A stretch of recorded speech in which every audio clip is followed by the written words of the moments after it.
तो कहावत है कि सीए का गेट जो होता है ना, वो एंट्री तो बहुत बड़ी है, बट जैसे जैसे आप आगे बढ़ते जाओगे वैसे वैसे वो गेट बहुत छोटा होता जाता है। तो जिसने ठान लिया उसके लिए क्या छोटा और फिर क्या बड़ा।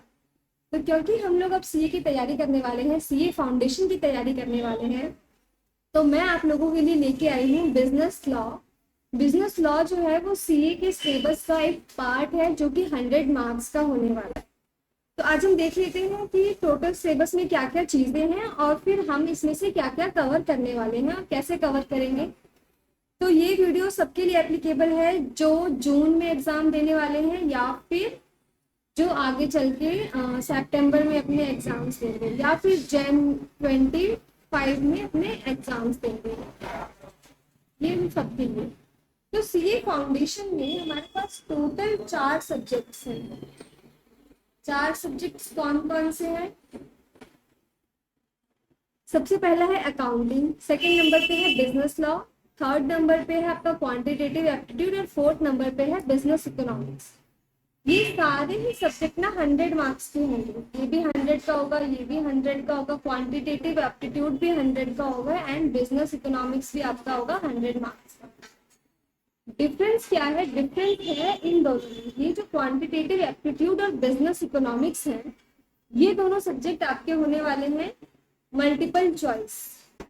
मल्टीपल चॉइस मतलब एमसीक्यू बेस्ड होगा और इसमें आपकी नेगेटिव मार्किंग भी होगी। इस बात को ध्यान रखना है कि नेगेटिव मार्किंग भी होगी। कितने की होगी? 0.25 मार्क्स की होगी। और ऊपर के जो ये दो सब्जेक्ट्स हैं आपके अकाउंटिंग एंड बिजनेस लॉ, ये अकाउंटिंग एंड बिजनेस लॉ ये दोनों ही सब्जेक्टिव नेचर का होना है। इसमें एमसीक्यूज नहीं होंगे, इसमें आपको पूरा डिस्क्रिप्टिव आंसर्स लिखने होंगे। और ये प्रॉपर आपको कितना 3 आवर्स का पेपर होने वाला है। जैसे आप पेपर देते हो ना 12th क्लास में बैठ के 3 घंटे, वैसे आप पेपर देते हो और ये आपका कम टाइम का होगा। तो ये आपका टोटल ओवरव्यू है सीए फाउंडेशन का। और हम लोग इसमें से क्या करेंगे? हम लोग इसमें से करेंगे बिजनेस लॉ। बिजनेस लॉ की गारंटी मैं लेती हूँ। तो बिजनेस लॉ में हम लोग अब देखते हैं कि बिजनेस लॉ में क्या क्या चीजें हैं और कितने टाइम में हम लोग कवर कर लेंगे और भी चीजें हैं जो कि आपको धीरे धीरे पता चले।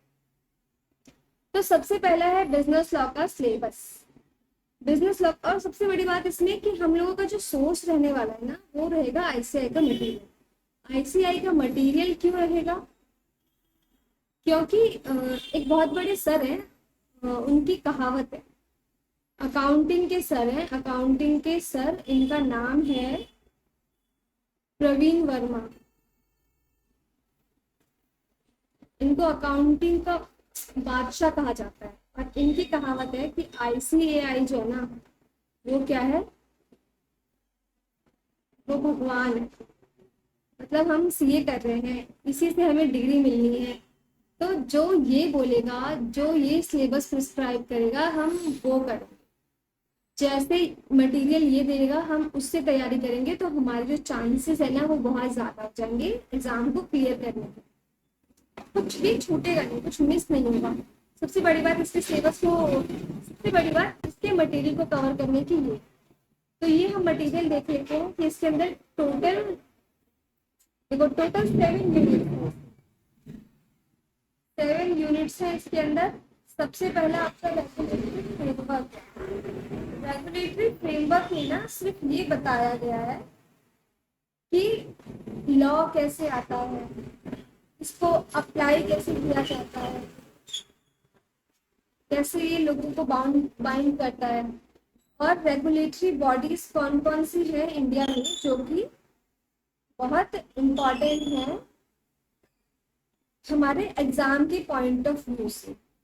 तो हम इसमें आरबीआई के बारे में पढ़ेंगे, सेबी के बारे में पढ़ेंगे, फाइनेंस मिनिस्ट्री के बारे में, इस तरह की चीजें हम लोग इसमें पढ़ने वाले हैं। छोटा सा चैप्टर है ये, एक दिन में खत्म हो जाए। सेकंड हमारे पास है कॉन्ट्रैक्ट एक्ट। कॉन्ट्रैक्ट एक्ट जो है ये आपका ग्रेजुएशन में भी कवर हो जाएगा। अगर आप अंडर ग्रेजुएशन की तैयारी कर रहे हो, यूजी की तैयारी कर रहे हो, तो उसमें भी आपको ये हेल्प करेगा। तो ये अच्छी चीज है कि कॉन्ट्रैक्ट एक्ट है।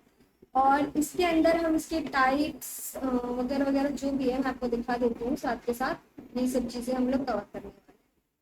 हाँ, इंडियन कॉन्ट्रैक्ट एक्ट, ये एक्ट में इसकी डेफिनेशन हो जाएगी। फिर इन्फोर्सिबिलिटी किस किस पे है, कितने टाइप के होते हैं, टाइप्स हो गए इसकी। फिर क्वाशी कॉन्ट्रैक्ट, कॉन्टिजेंट कॉन्ट्रैक्ट, ये सब चीज़ें हम लोग इसमें कवर करेंगे।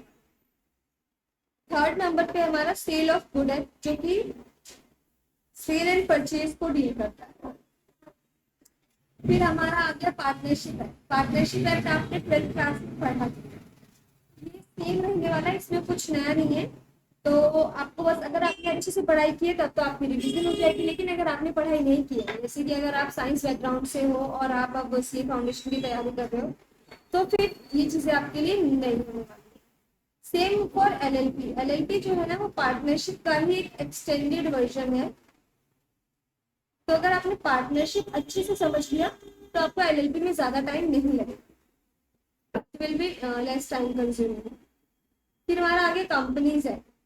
कंपनीज एक्ट जो है ये बहुत बड़ा है, लेकिन अभी इसमें आपको ध्यान रखना है कि ये सिर्फ और सिर्फ आपके लिए अभी सिर्फ इसमें डेफिनेशन है, स्मॉल डेफिनेशन।